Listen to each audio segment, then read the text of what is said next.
Our work panel is currently being live streamed on our HackDavis website, YouTube, and Twitch channels. So there are going to be a couple of audience members who are going to be watching from those channels and not really able to attend live. But for those of you who are able to attend live, the structure of our panel today is that the first half hour or so is going to be dedicated more towards like already prepared and more moderated questions. And then we're going to open up the last little bit of the hour to questions from our audience members. So if anyone has any questions at that point, then they would be definitely more than welcome to go ahead and unmute and or type it in chat and our panelists can answer. If there are any questions, like remaining questions at the end, after like towards the end of the hour, or if we do go a little bit past, I will open breakout rooms so that people can kind of go into those and talk with our panelists if anyone is able to stick around for maybe a couple more minutes. But yeah, did anyone have any questions before we get started?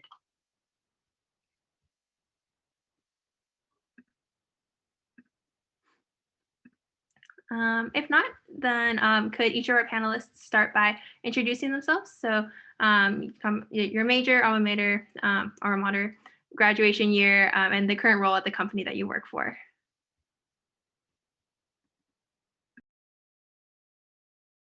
Do you want me to go first? Right. Hi, my name is Druv. Sorry for my throat. It's a bit weird weather in Houston. So I'm a UC Davis graduate, class of 2020, the class that didn't get a graduation, by the way. So my major was computer science, and I minored in mathematics and technology management. My current role at my company, I work for Aetna. It's a healthcare research firm here in Texas. My current role is I'm the data engineer in the core AI team at the company, and my major focus right now is breast cancer and genetics. I joined late June, and for the last 6-7 months, I've been working on a breast cancer product that detects malignancy. And it was pretty fancy stuff. It's a lot of fun to incorporate what I learned in school directly into a product that will be used and impacted by it's going to impact a lot of lives, especially in the cancer area. So yeah, it's been really good so far. The journey has been really good so far, and I'm more than happy to answer any questions you guys might have. Recording in progress. Sorry, I forgot to press record earlier. Do you want me to go back? It's fine. We can just move forward. Yeah. Okay. Yeah. Nicely done, Julie. I can go next. My name is Maggie. I put Margaret so people can find me on LinkedIn if they'd like. I graduated from University of Pennsylvania also in 2020, where I majored in math and I minored in statistics and also data science. I am currently an applied research scientist at Facebook. I'm a data scientist, but our team is research oriented and we answer long-term research questions. So our title is officially research scientist.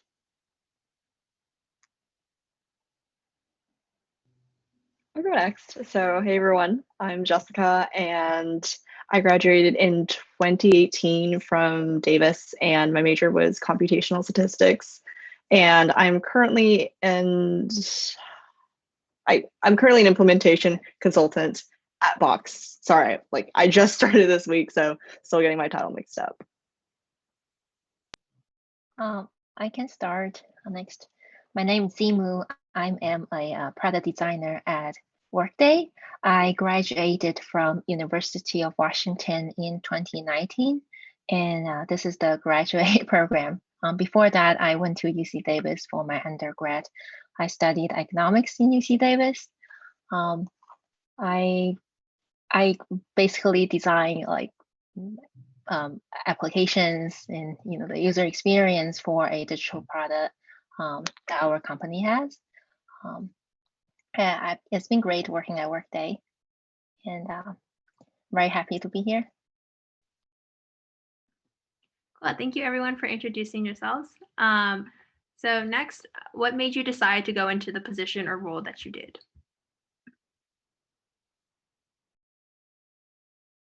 Should we come up with some way of ordering who answers each question first? Let's do the same order. I was just going to say that. Okay, that works. Sorry, Drew. No, yeah, I'll give a better answer now that I'm getting recorded. Just saying. So the reason why I chose this specific segment of the industry is because in my third year at Davis, I was actually part of the theoretical cardiology lab as a machine learning researcher, and I kind of touched upon the cardiology problems that are being faced by the industry these days, and that gave me some insight into the AI and healthcare side. So for me, it was when I was looking for jobs. For me, this was like my primary like sub field. It's like first is CS, and then there's AI, and then there's like other stuff, and then there's healthcare. So that for me was, I'm pretty lucky that I found someone who was doing the same thing. So yeah, that research prompted my initial interest, and then over the my years, I kind of developed more inclination towards it, and that made me decide to join the job I have right now. Okay, so there's not really a clear answer for this, I guess. The summer after my freshman year, I interned at a startup where I learned a little bit about like used, and it was interesting to me. And most of my classes up until that point were pretty theoretical. I was very focused on theoretical mathematics, potentially getting a PhD in mathematics. And then I started taking data science classes, and I found them to be a lot more interesting, and also just to be something I thought was a lot more fun. And also I realized I didn't really want to get a PhD in mathematics about at the same time. So it was just like a nice transition for me. Then I did 2 data science internships, the second being at Facebook on the team that I returned to. So then it was a pretty easy choice for me. By that point, I was pretty confident that I wanted to be a data scientist, and I knew I was more interested in research roles than in product analytics roles, because those questions can be they can be more difficult, and also they can just be more interesting because you're answering questions that people don't already know the answers to. So yeah, and then Facebook had nice benefits and previously had promised us free food, so that was why I accepted the role. Solid reasons, solid reasons. So let's rewind a little bit to why consulting, given my more stats background. There were a lot of consulting information sessions that were suggested to us in the different departments. And so I got to know a lot of the companies around that and the culture around that. And I really liked working with all types of people. Like there's people that are English majors, engineering majors, all types. And we work with lots of different types of clients and different types of projects. So I originally was a tech consultant with Accenture. So I did that for about 2 years, and then realized I wanted to focus in a little bit more on a specific area of consulting and work with a smaller team that I got to grow with every day. So that's kind of why I started looking outside of a general consulting firm, and I ended up choosing Box because the culture seemed really cool, and we were also promised free food pre-pandemic.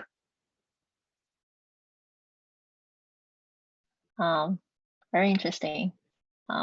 Just to get it clear, I wasn't promised free food, but I still accepted my position. It's very interesting how I see like a lot of us have similar backgrounds in different professions. I had economics and major in the UC Davis, and I minored in psychology. So I did a little bit of research, I guess a good amount of research on both econ and psychology classes. And after that, I had a job as a financial analyst in San Francisco. But at the time, I just wasn't feeling the passion for creativity. I've always been a creative person. I just never really like applied myself to take any classes or just even thinking about that as a career. And then when I learned about user experience design, and then I started to research. Eventually, I went to this program that specializes in user research and user-centered design. And I graduated from the program that I was all ready to become a product designer, and that's how my journey has been.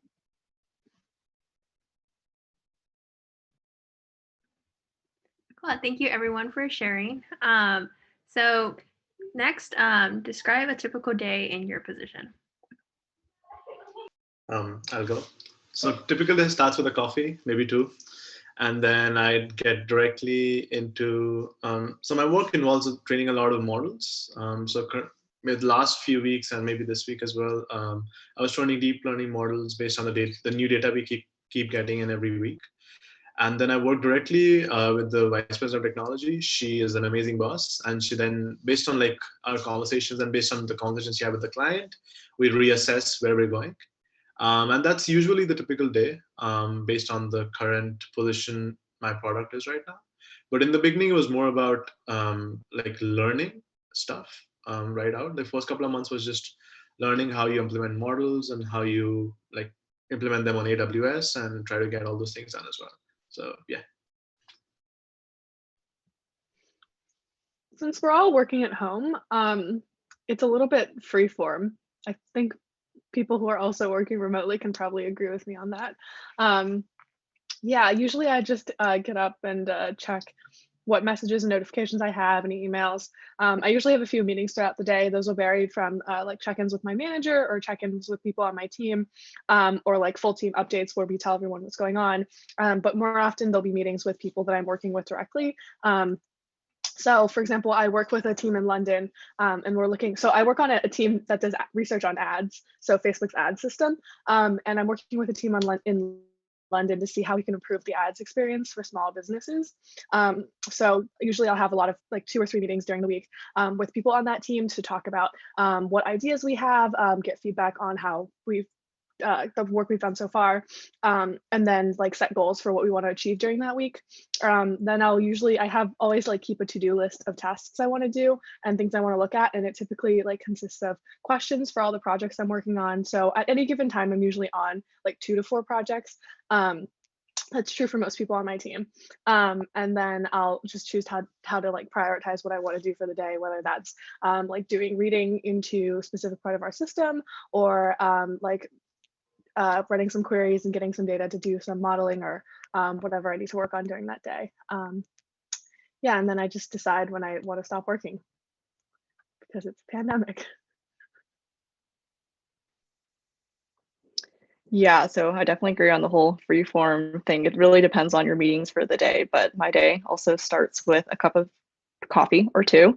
And afterwards, it really depends on the type of projects I'm on, what phases they're in, and who my clients are. So it's never really always the same. But currently, since I just started at a new company, it's been a lot of onboarding and a lot of getting to know our product, which has been definitely a little different from my experience in general consulting. So general consulting, in the past, the last project I was on was about 10 months long, and that was for a really large tech client, and I was on their governance, risk, and compliance team. And so that was really helping them stand up their target operating model and also helping them outline their processes.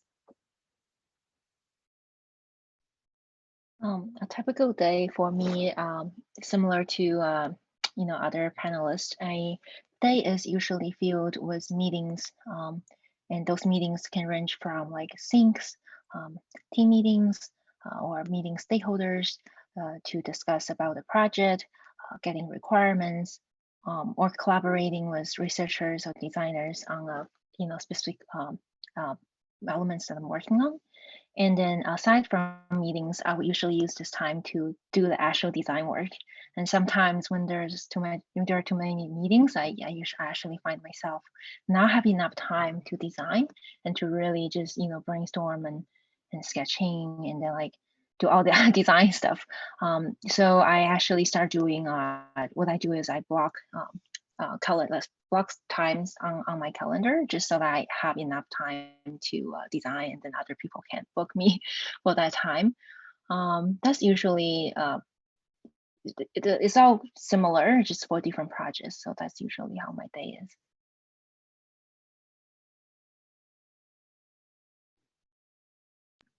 Cool. Thank you everyone for sharing. So how have you felt like the material that you learned in college prepared you for your current position? And if it wasn't anything academic related, then in general, how do you feel like anything that you did in undergrad kind of helped prepare you to get you to where you are today? So I was pretty lucky that the research I did in my last couple of years at Davis kind of set the tone for my current job. So I felt I was a little more prepared than a usual person might be, especially with the specific thing that I was working on. But I think the most I've learned are in like the clubs I was part of, especially Julie, EVA, EPSA and stuff. It was probably like, that's where you learn like how to communicate, how to work with other people. So I think just because I was involved a lot in those kind of clubs, that really shaped my personality and made me more comfortable in my own sort of thing. So yeah, definitely. I mean, the classes at Davis were pretty good too. They may not have directly taught me what I'm doing right now, but they definitely set the platform which I could use and eventually learn all the things that I'm learning right now. Yeah, I definitely agree with the overall sentiment. I took a lot of data science classes over my years at Penn. I do feel like those were pretty related in terms of direct skills to the skills that I use now. But I also think in general, a lot of the things that you do during like with your job, even if you didn't learn them in college or at any point prior to starting the job, your ability to pick them up quickly is something that you develop throughout college, like your ability to ramp up and pick up new skills. So that definitely is something that I feel happened while I was at Penn. Also, yeah, I definitely gained a lot of experience that I think was really valuable during like the clubs I was a part of, both directly related to like data science and statistics, and also like in general.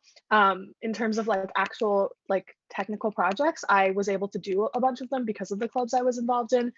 Since I think everyone here goes to Davis, I assume, probably not relevant to mention which specific clubs, but also with like organizations that weren't exactly related to my role, I was definitely able to gain like a lot of leadership experience or like team building experience that is also really valuable. Yeah, I'll also say if anyone here is interested in data science, I think something that really prepares you is like doing datathons. Like there's a lot of competitions, especially now that everything's online. It's pretty easy to access them. And even if you don't win, you like still get a lot of good experience. And if you do win, you potentially get money. So overall a good time. Yeah, I agree on both your classes and the kind of activities you do really shaping you into who you are today. For me, I took a lot of very strange classes. So, I took my major classes as well, but then my last year, I had technically finished my entire major, but I still needed about, I think it was like to finish out my 180 units to graduate. So my last year was just like a free for all of fun stuff. So I took art history, like how to write comedy, a bunch of wine classes and poli-sci classes. And so I feel like that really taught me how to work with lots of different types of people. I would say everyone is very capable and has their own limitations in their own way. And so working with all these different types of people really helps you understand like how other people work and think. So that's definitely helped me a lot, since I think it is a pretty like unspoken and huge learning curve to work with all types of people. And so that really helped. And then as it relates to stats classes, I had this one professor who would always ask us, like, why do we care about this after every single like calculation? So it was kind of like hammered into our heads, which I really appreciate, because it really started making me think like, what's the business case for this? Like, why would a client pay for this? Like, you just spent hours doing this. Why did you spend hours doing this? So that helped me a lot for sure. And I'm really thankful for that.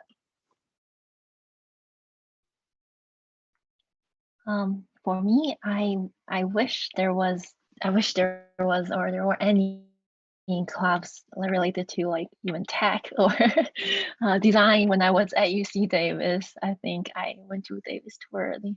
Just kidding. Or I could have started one if I knew about design technology. But I do want to say that I thoroughly enjoyed all my psychology classes, all of them. I still have like some notes from when I was there. I took a bunch of psychology classes for my minor, did a good amount of research, interview, user survey, all that stuff. I would say that really helped me prepare user research, and I know how important research is in terms of shaping the design and the product direction. And on top of that, I took economics was my major, so I also did a lot of I guess a little bit more data related research that I would say also helped me to be more logical in terms of designing the experience for users. So all those experience, I value them a lot and helped me prepare me better when I went to grad school.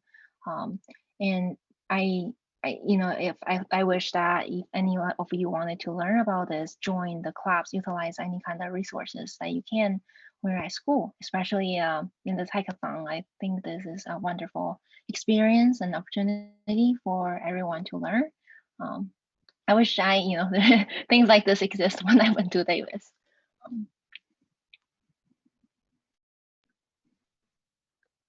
Cool. And so next, how do you feel like postgrad life has differed compared to life in college outside of work?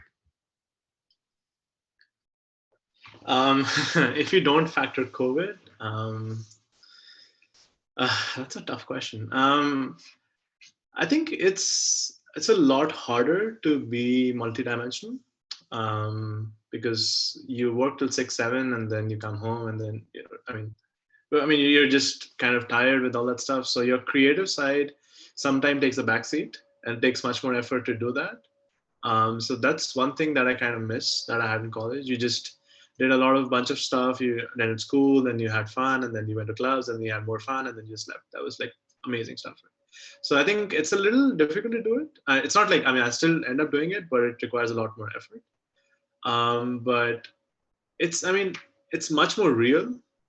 So you get to have more opportunities to have an impact on things, especially on the product that I am working on, which you probably won't get that even if you're doing research or anything like that in college. So yeah, it's much more real, but it's still pretty good. That's what I would say, if you're not factored COVID in. So I'm not sure that I really can separate like the coronavirus part of postgrad life from postgrad life, because I, like similar to Druv, I graduated college and then there was a pandemic, so I've only ever worked remotely. It's a little bit hard to say which aspects of postgrad life are entirely contributed to COVID versus like not. Yeah, I think overall it's a lot more, you have a lot more freedom. Everything is pretty unstructured, at least for my role, especially since I don't have a hard deadline. So we just kind of work with some like a milestone in mind of when we want to achieve something, since it is like very long-term research. And because of that, I think I found it like kind of harder to keep myself accountable and like to be consistently productive. I feel like I was maybe just better at college, where you had set deadlines and objectives, and I was very like on top of everything. I was very intense and like gung ho about meeting my deadlines and like getting good grades and all those things. And then we graduated, and now there's just like all this freedom, and you kind of just have to you kind of have to set your own pace and like figure things out for yourself a lot more. Yeah, it's like postgrad life is like it has its both like pros and cons. I think a big pro is like now on the weekends you don't actually have to do any work. No, there's no like studying for exams, there's no like stressing or anything like that. This would not be true if you like went into like finance or like IB and still had ridiculous work hours, but at least for me, like I stop working at like 4 p.m. and then I like don't touch my computer until the next day at like 10. And that like free time where you really just like actually have the time to yourself is really, really nice.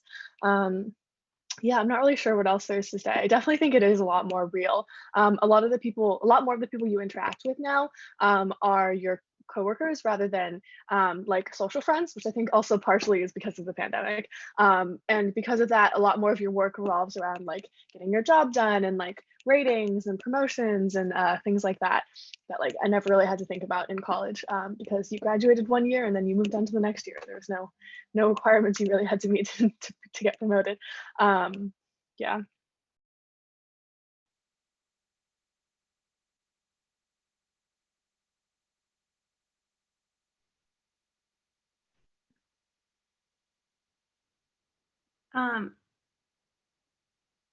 I am.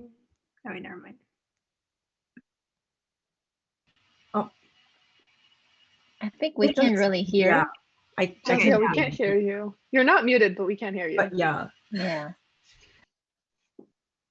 Wait, Jessica?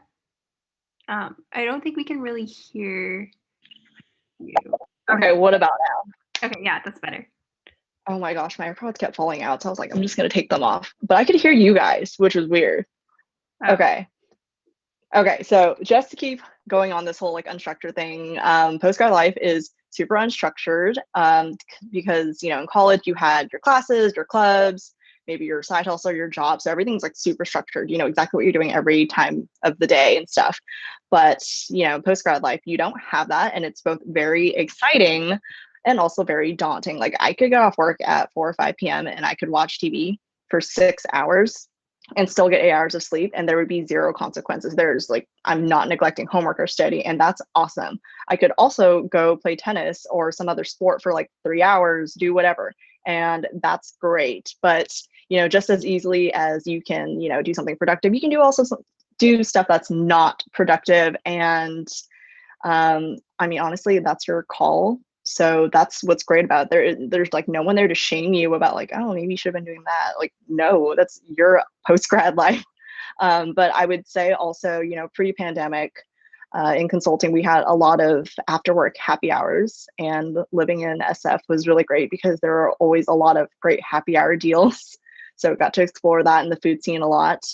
And I would also say post-grad life is really different because it's the first time that you and all your friends are really off on different tracks. Like I know maybe you and all your friends work in the same industry, but you're on pretty different schedules now, and you have different priorities, different PTO balances. So that is definitely something new to work with.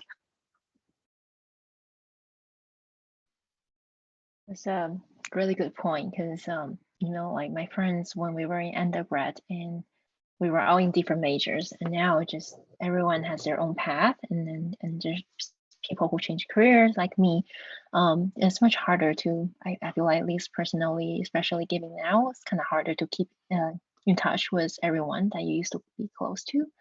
When I think about how I compare it, aside from, you know, like you have a boss, you have coworkers, you get paid.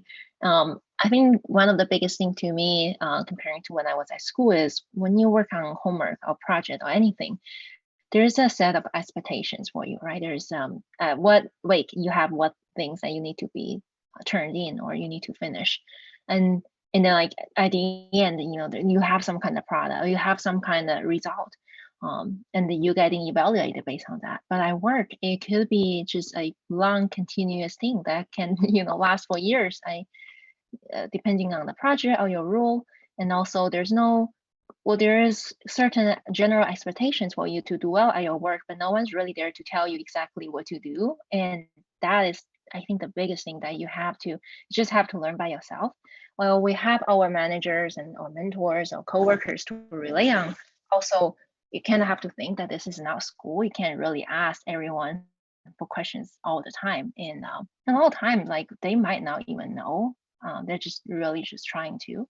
So I think that's just something that I have to, you know, we have to get used to and get over this, and just know that there's things that we don't know, and we'll do our best to do well.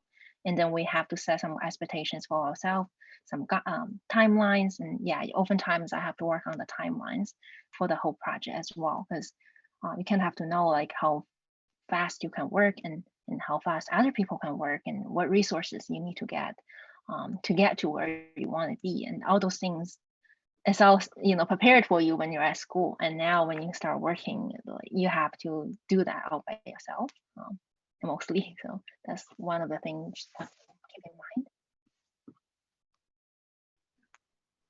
Nice, definitely really good advice. On that note, do you have any advice for current students who are looking for internships, full-time jobs, or just any general advice or last comments for current students? I mean, I know it's a pretty hard time with the way the world is right now, but just I think it's a big battle, and it's a big challenge for like someone to just not get affected by it. So my advice would be just to, you know, cut the clutter and just focus on what you're good at. And one thing that people told me was just to get better at what I do. But that's a pretty like sort of unidimensional advice, which I don't think is good advice. So what I tried doing, especially like late in my like third year, I guess, onwards, was just to be different in what I do. Whether it's choosing a career, whether it's doing things the way I do, because I take a lot of interviews. I've taken like 7, 8 last week, so it's much more easier to be on this side. But the biggest thing that I notice is that how is this person different than everyone else? Like what? And I get to see the creative side. So I would say focus more on that, because getting better. I mean, there's no. It's pretty hard to sort of first of all like measure whether you're better than someone or not. It's all about those 30, 40 minutes of your interview that you have to prove yourself. So I think if you're different, I think that gives you a bit of confidence as well, because you're a little unique in the way you are. And I think just keep your head down and don't let the world get to you, especially in these times. That's my advice. And for someone who's looking for like all four of us, I think decided non-SWE. So that is another challenge. I remember going to career fairs and people be like, "Oh, you're not a master's, you're not a PhD, we're not going to hire you." It was pretty blunt, because they didn't. The moment you say AI, they're like, "Okay, yeah, no, you're not worthy," and all that stuff. That happens. That's life. That's the way corporations work. But all four of us made it, right? So I'm pretty sure that's just that's just like, it's just don't pay too much attention to it. I'm pretty sure if you're different and if you're really interested in what you're doing, that shows, especially in an interview. So definitely focus on that. Yeah, I think that's definitely good advice. Facebook does hire a pretty significant number of new grad bachelor's data scientists, for the record, if anyone's considering that. I'll also take this as an opportunity to plug the fact that my team actually is hiring interns. We're still in the process. We have 3 spots available, and we haven't made any offers yet. So if anyone here now or watching the live stream wants to add me on LinkedIn, we can talk about it if you're interested. I can potentially refer you, because I also want a referral bonus just as much as you want an internship. Anyway, in general, I think it is definitely good advice just to like be confident and like not to give up. I think for me, at least, now that I like kind of reflect on being in college, I feel like I spent a lot more time worrying about things that in retrospect didn't matter at all. I think it's really hard to kind of absorb that when you're still in it. But the second you graduate and you look back about like all the things you were so worried about and like things that seemed like they were the biggest deal in the world to you, now it's just like, okay, yeah, I probably should have just chilled and relaxed. I think this is like especially true for people who are in the year of 2020 who were looking forward to having a senior spring to like relax and have fun, and then literally just had that taken from us. So that was like very much me. I think I kind of stressed too much unnecessarily and could have enjoyed myself and relaxed more in college in general. I think in terms of looking for like internships, or jobs, I don't really have really much advice other than like, I guess, try to meet more people and see if you can get some referrals. It definitely is a hard time to be looking. Like from my team's perspective, we've seen like a lot of really qualified candidates who we would expect by this time already have jobs lined up, but like with the way the economy is and the way the world is, that's like definitely just a bit of a challenge. Yeah, I don't think I have much more to say on that. Okay, so I'll start off with maybe advice pre-pandemic, and that has to do with the career fair aspect, because I've been on the other side of the career fair as well. So, I think having your elevator pitch is super important, and that's great and all that. But when you have like just a couple of seconds, because there's so many people online, you should always know, like, what do you want out of this? Like, are you trying to get to know the company better, or are you asking about a specific role? So I think after having like worked at a career fair for 4 hours, that's been super helpful if anyone like already knows what they want out of this like really quick conversation. So that is definitely a piece of advice. And then aside from that, as someone who has been recently like gone through the recruiting process in a pandemic, I would echo everyone's sentiment in the fact that you should not give up. Someone will hire you, and all it takes is one. You could send out like 200 apps. All it takes is one. And always be kind to everyone. I know like that goes out saying, like, I'm not trying to be Ellen DeGeneres, but you really never know who you want to like hit up for a referral. And aside from that, also, in the interview process, be as personal as you can. Like, honestly, not everyone, a lot of people look the same, like what black and white on a resume. They look the exact same. And at the end of the day, it's like, who do I see myself working with 8 hours a day? Like, who do I actually want to work with? So if you can be that personal, cool person, then like yeah, they're going to want to hire you over the next person. All of those advice are very, very good. I just have one little thing to add on is it's okay to do something that you didn't study or you don't know much. If you are interested in particular profession or whatever that you're interested in, try to get familiar with it and see if you really want to do it. And if you do, then try to learn how you can get there. And that is why advice is it's okay to switch careers and it's okay to change jobs. And it's also okay if you're not really looking into getting in a professional job, or you just want to take some time off and take care of yourself, or like just be doing nothing. All of those things are okay, and don't compare yourself to other people, and don't rush into things that you don't want to do. Yeah, that's my simple advice. Thank you everyone for sharing. So we are going to open the last 20 minutes or so to questions from our audience. So if any of you have questions or anything that you'd like to say to any of our panelists, feel free to come off mute and ask, or you can just type a question into the chat and we'll get to it there.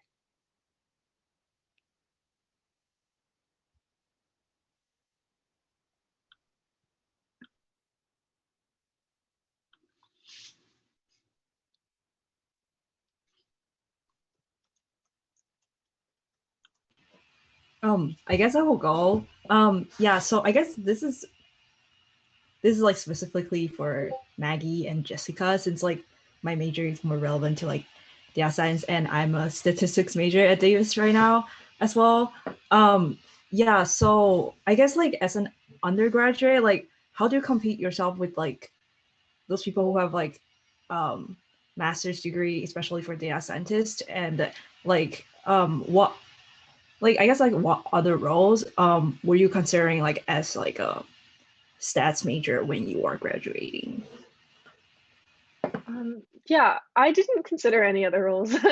I knew I wanted to be a data scientist, and I was reasonably confident that that's something I could achieve. I think if you really want to be a data scientist and the competition is perhaps like more intense than you would prefer, there's plenty of non-tech companies that hire data scientists. For example, I interned at a finance company and I was a data scientist there and considered returning full time. And the bar is definitely lower if you go to a company that's not a tech company. You'll probably learn more in terms of like technical rigor at a company like Facebook, but there are opportunities everywhere.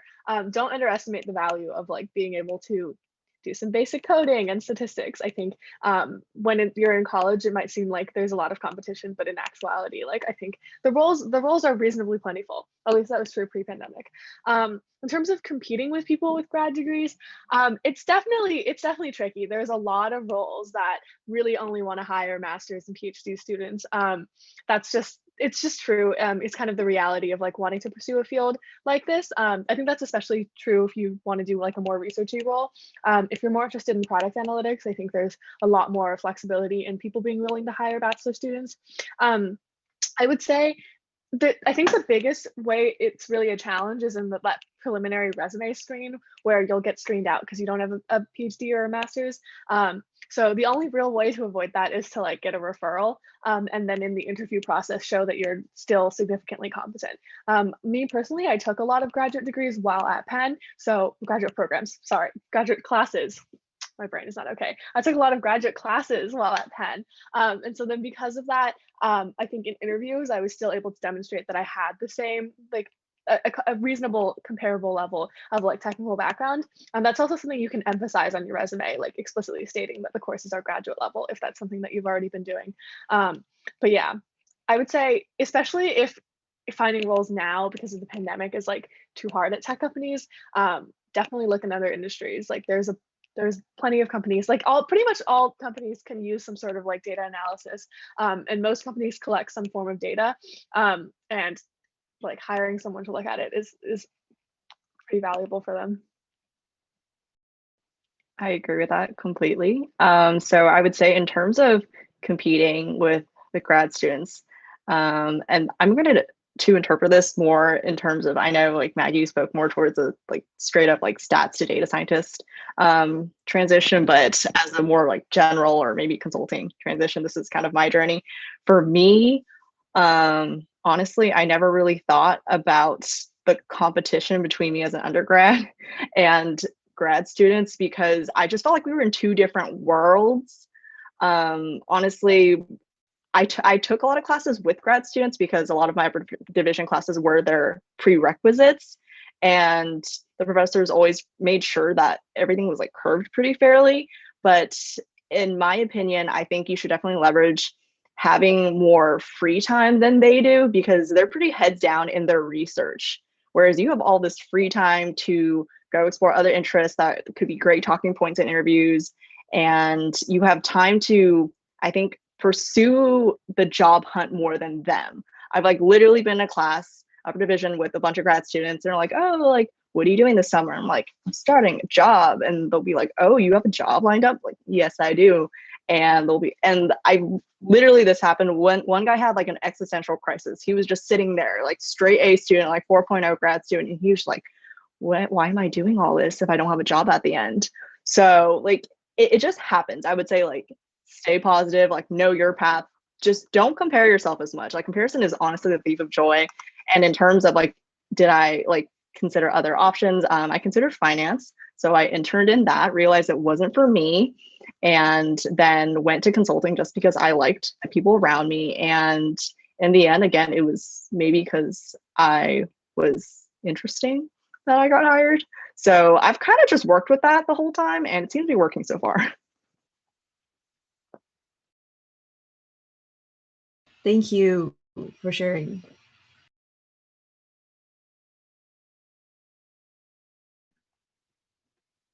Anyone else have any other questions?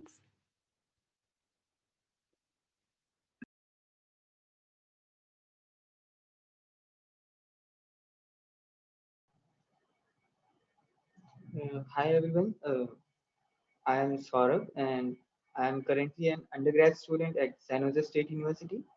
So right now I'm looking for some internships programs and I'm just want to know like on what section in programming should I focus to get higher chances of in internship.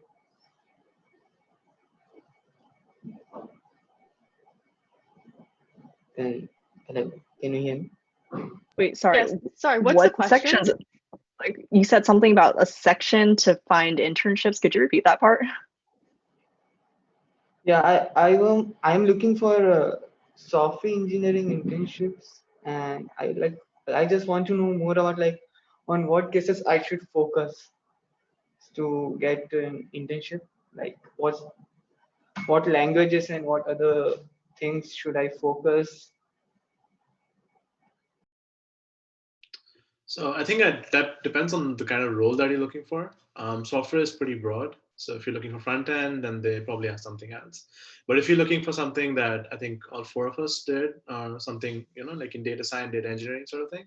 So Python is definitely up there. If you can show that you know Python pretty well, that is all. That will never go against you. And I think one more thing I could add is that if you want to work in the industry, in addition to programming languages, there's a lot of toolkits that have been used. Like for example, AWS, Azure, and there's like Databricks, Snowflake. There's like X number of them. So if you exhibit that you know one of them, that also goes a long way. So yeah, I think for data centric roles, I would say AWS is pretty good, and Python definitely would always like be your friend if you know it well.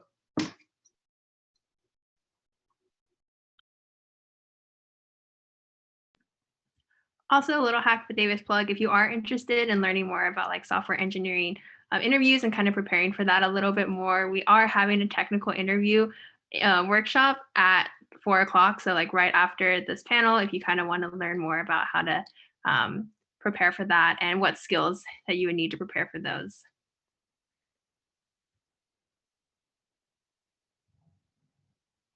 Any other questions?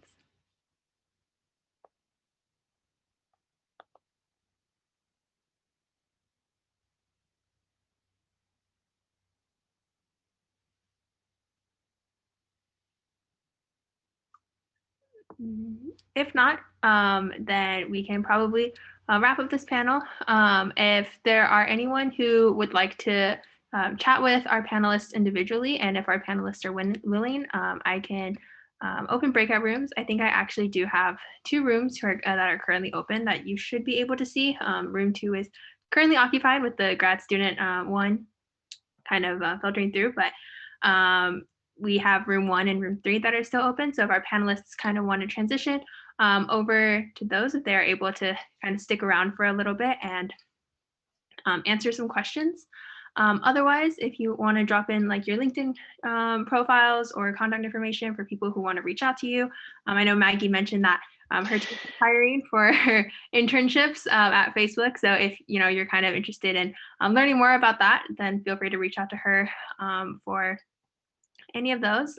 Otherwise, thank you everyone for coming. Thank you to our panelists for sharing more about their experiences, and hope you all have a good rest of your Sunday. I can stay and move into a breakout room, especially for anyone who's interested in potentially interning on my team. To answer Rishi's question, yes, I am trying to get referrals through this. I don't know how to join the breakout room though. Julie, can you help me?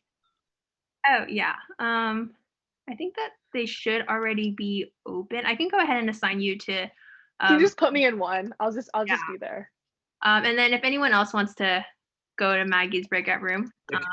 Can you put Rishi there too? Rishi and I will just be in breakout room 1. Is he not in? Okay, yeah, I'll just move you to. He's come back. Yeah. All right. Oh, I think I'm okay to be in the breakout room too. Yeah, if anyone wants, I think all of us are more than happy to help. Yeah. Yelena, you were interested in speaking to our panelists individually, right? Yeah. Is it possible to talk to Jessica a little more? Yeah, I can put you guys in room 3. Cool. Cool. Or I mean, like if other people want to join too, it's fine. I just want to chat a little bit. Yeah, that's cool. That's cool. All right. Well, I will see whoever in room 3. Thanks, Julie.